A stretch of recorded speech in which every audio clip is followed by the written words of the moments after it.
presented by माँ Lakshmi music. प्रेम से बोलिए सरस्वती मैया की।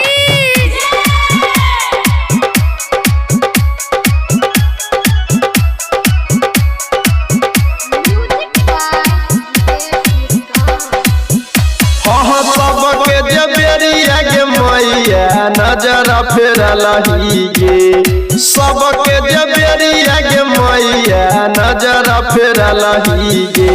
सरस्वती मैया हमारा बेरिया बोलना किया अखिया मुनलही गे, ये मैया हमारा बेरिया बोलना किया अखिया मुनलही गे।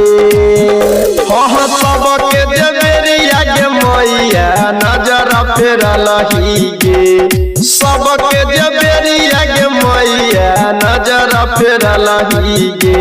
सरस्वती मैया हमारा बेरिया बोलना किया अखिया मुनलही गे, ये मैया हमारा बेरिया बोलना किया अखिया मुनलही गे।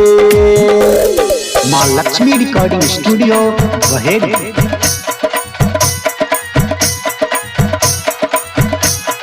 प्रेम से बोलिए सरस्वती मैया की।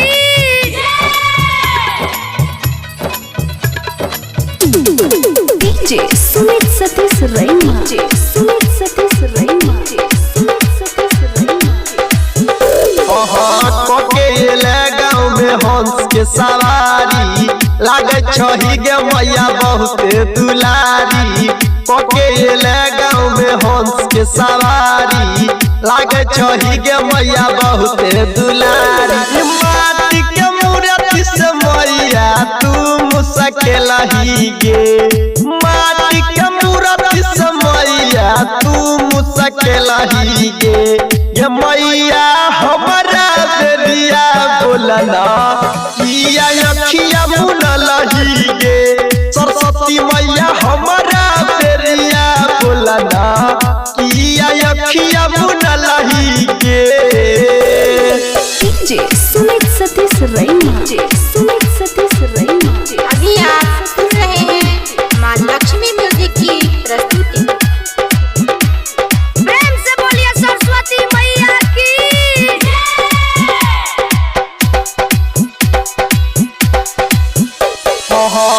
के संस्कार पर नजर फेरलही, गायक चंदू के किया भूल गेलही।